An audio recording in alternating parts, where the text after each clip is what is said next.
বিসমিল্লাহির রহমানির রহিম। আসসালামু আলাইকুম রহমতুল্লাহি ওয়া বারাকাতুহু। মহান আল্লাহ পাক রব্বুল আলামিন যুগে যুগে মানুষের হেদায়েতের জন্য অনেক নবী রাসূল পাঠিয়েছেন এবং রাসূলদের উপরে কিতাব নাজিল করেছেন। আল্লাহ পাক চারখানা কিতাবের কথা পবিত্র কোরআন মাজিদে আল্লাহর রাসূল সাল্লাল্লাহু আলাইহি সাল্লামের মাধ্যমে আমাদেরকে জানিয়েছেন। তাওরাত, জাবুর, ইনজিল এবং কোরআন। কিন্তু আল্লাহ রাসূলকে কোরআনে বলেছেন, হে নবী, আমি আপনাকে অনেক নবী রাসূল সম্পর্কে বলিনি যাদেরকে আমি আপনার আগে পাঠিয়েছি। আল্লাহ নাম ধরে 25 জন নবী এবং রাসূলের কথা পবিত্র কোরআনে বলেছেন, তাদের সম্পর্কে বিভিন্ন তথ্য দিয়েছেন, বর্ণনা করেছেন কালামে পাকে। তো বর্তমানে আমরা যে চারটা কিতাবের কথা আমরা জানি, তাওরাত, জাবুর, ইনজিল এবং কোরআন, সর্বশেষ ঐশী বাণী। এই চারটা কিতাবই যেই রাসূলদের উপরে আল্লাহ নাজিল করেছেন, সেই রাসূলগণ ছিলেন মিডল ইস্টের। এই মিডল ইস্ট থেকে কিভাবে বিভিন্ন নবী রাসূলের বংশধর পৃথিবীর বিভিন্ন জায়গায় ছড়িয়েছে এবং তাদেরকে কি নামে ডাকা হতো, এবং তাদের একটা বংশ থেকে আমাদের এই কোরআন, তাওরাত, জাবুর, ইনজিল এসছে, সেই ভাষার ইতিহাসটা বা এই ভাষার নামকরণ কিভাবে হলো, সেটা আমরা আজকে দেখব।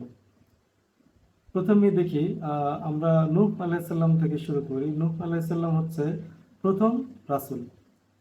তো হযরত নূহ আলাইহিসসালামের যে সন্তানেরা ছিলেন, আমরা জানি মহাপ্লাবনের সময় তার এক সন্তান তার কিস্তিতে মানে নৌকায় উঠতে চায়নি, অন্যান্য সন্তানরা উঠেছিল। তার মধ্যে স্পেসিফিকলি আমরা নূহ আলাইহিসসালামের কত সন্তান ছিল সেটাও তো জানতে পারি না, কিন্তু 3 জনের তথ্য আমরা জানি যারা নূহ আলাইহিসসালামের নৌকায় ছিল।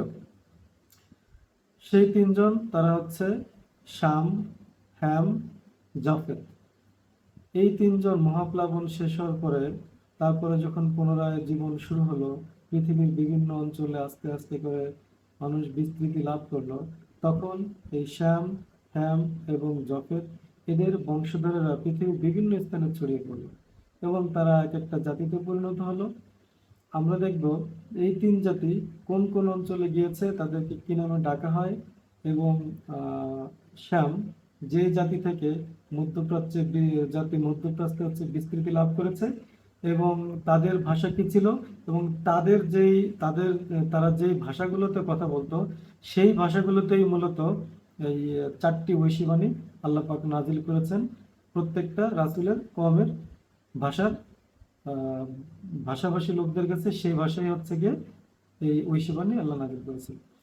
তো আমরা দেখি যে শ্যাম, নূহ আলাইহিস সালামের পুত্র শ্যাম, ওনার যেই গোত্র বা ওনার যে সাকসেসর উত্তরসূরিরা যারা, তাদেরকে বলা হয় সেমেটিক নেশন, মানে হচ্ছে শ্যামের বংশধরেরা, এবং হ্যামের বংশধরকে বলা হয় হ্যামেটিক নেশন, জফতের বংশধরকে বলা হয় জফেটিক নেশন।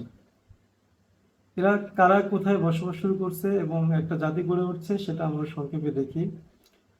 স্যামের বংশধরেরা ছিল হচ্ছে মিডল ইস্টে, আজকের যে মধ্যপ্রাচ্য আমরা বলি, Saudi Arab, Egypt, Lebanon, Jordan, Israel, Palestine, Syria, এবং ওই অঞ্চলের যে হচ্ছে গিয়ে দেশগুলো আছে, এইগুলো হচ্ছে মধ্যপ্রাচ্যের মধ্যে আছে। হ্যামের বংশধরেরা যেইখানে বসবাস করছে সেটা হচ্ছে আফ্রিকান অঞ্চল। আফ্রিকান অঞ্চল হচ্ছে হ্যামের বংশধরেরা হচ্ছে গিয়ে ছড়িয়ে পড়েছে, আর জফতের বংশধরেরা ছড়িয়ে পড়েছে ইউরোপে। ইউরোপের বিভিন্ন দেশে তারা বসবাস করছে। তাহলে শ্যামের বংশধরদের ল্যাঙ্গুয়েজটা কি? আমরা জানি পূর্ববর্তী সময়ে যখন পৃথিবীতে লোক সংখ্যা অনেক কম ছিল, তখন এক একটা অঞ্চলে মানুষ বসবাস করত, এবং সেই অঞ্চলের নাম দেওয়া হতো তাদের পূর্বপুরুষদের একজন থেকে, যে বিখ্যাত হয়তো বা তাদের সর্বপ্রথম পূর্বপুরুষ যাকে তারা ধরতো, একটা বেজ লাইন। যেমন আমরা ইব্রাহিম আলাইহিস সালামকে একটা বেজ লাইন ধরি, তো ওরা একটা বেজ লাইন ধরে সেই পুরুষের নাম অনুসারে ওই এলাকার নাম বলতো। তো এবং ওই ভাষাটাকে হচ্ছে গিয়ে তারা ওইভাবে বলতো যে এইটা হচ্ছে এই ভাষা, ওই গ্রুপটাকে। তো শ্যামের বংশধরেরা ওরা যেই ভাষায় কথা বলতো, যেমন মধ্যপ্রাচ্যের বিভিন্ন দেশে যে ভাষাগুলো কথা বলতো, এই ভাষাগুলোকে সম্মিলিতভাবে বলা হয় সেমেটিক ল্যাঙ্গুয়েজ। তার মানে শ্যামের বংশধরেরা বা উত্তরসূরিরা তারা যে যেই ভাষায় কথা বলতো, এই সব ভাষাগুলোর একটা নাম, সেটা হচ্ছে সেমিটিক ল্যাঙ্গুয়েজ। এই সেমিটিক ল্যাঙ্গুয়েজে মূলত হচ্ছে তাওরাত, জাবুর, ইনজিল এবং কোরআন নাজিল হয়েছে। তা আমরা দেখব যে সেমিটিক ল্যাঙ্গুয়েজগুলো কি কি। সেমিটিক ল্যাঙ্গুয়েজগুলোর মধ্যে অন্যতম হচ্ছে অ্যারাবিক, যেটা হচ্ছে পবিত্র কোরআনের ভাষা। তারপর হচ্ছে অ্যারামাইক, যেটাকে কোরআনিক অ্যারামাইক বা কোরআনিক গ্রিকও বলা হয় অনেক সময়। আরেকটা হচ্ছে হিব্রু। আরো কয়েকটা ভাষা আছে এই সেমিটিকের মধ্যে, কিন্তু এগুলো হচ্ছে প্রধানত হচ্ছে সেমিটিক ল্যাঙ্গুয়েজ। তাহলে আমরা সেমিটিক ল্যাঙ্গুয়েজ বলতে কি জানলাম, যে হযরত নূহ আলাইহিস সালামের পুত্র শ্যাম এর বংশধরেরা যেই নামে পরিচিত ছিল, তাদেরকে বলা হতো শ্যাম জাতি, নেশন অফ শ্যাম। এবং তারা বসবাস করত মধ্যপ্রাচ্যে, এবং তাদের যে ভাষা, সেই ভাষার সমষ্টিগত সব ভাষাগুলোকে বলা হতো সেমিটিক ল্যাঙ্গুয়েজ। এই সেমিটিক ল্যাঙ্গুয়েজগুলোর মধ্যে হচ্ছে কোনটা, অ্যারাবিক, অ্যারামাইক, হিব্রু এবং অন্যান্য কিছু অপ্রধান বা কম বেশি হচ্ছে গিয়ে মানুষ কথা বলে সেই ভাষাগুলো আছে। এই ভাষাগুলোর একটা ইউনিকনেস আছে, একটা বৈশিষ্ট্য আছে, সেটা হচ্ছে এই সেমিটিক ল্যাঙ্গুয়েজগুলোর যে বেসিক গ্রামার স্ট্রাকচার, এরা মোটামুটি মোরলেস সেম গ্রামার স্ট্রাকচার ফলো করে, সেম প্লুরাল সেন্স ইউজ করে।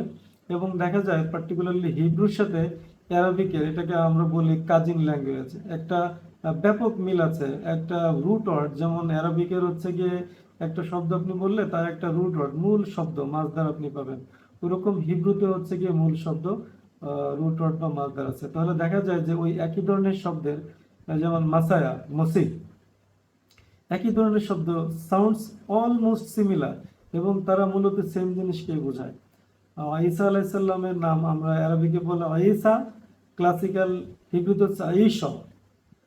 মোরলেস সিমিলার এবং একই জিনিস বোঝায়। মাসায়া, মসিহ, মোরলেস সিমিলার, এবং মূল যে উৎস সেটা হচ্ছে খুঁজলে দেখা যাবে যে একই রকম আছে।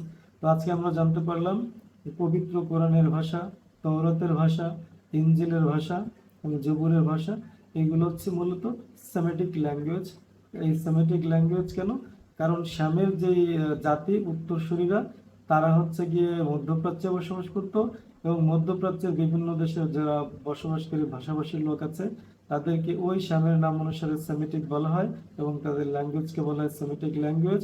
এবং এইখানে হচ্ছে গিয়ে হজরত মুসা আলাইসাল্লাম, হজরত দাউদ আলাইসাল্লাম, হজরত ঈসা আলাইসাল্লাম, এবং আমাদের প্রিয় নবী, আখির নবী হজরত মোহাম্মদ সাল্লাল্লাহু আলাইহি সাল্লাম এই অঞ্চলে জন্মগ্রহণ করেছেন, এবং তাদের মাতৃভাষায় তাদেরকে কিতাব দিয়েছেন আল্লাহ পাক রব্বুল আলামিন।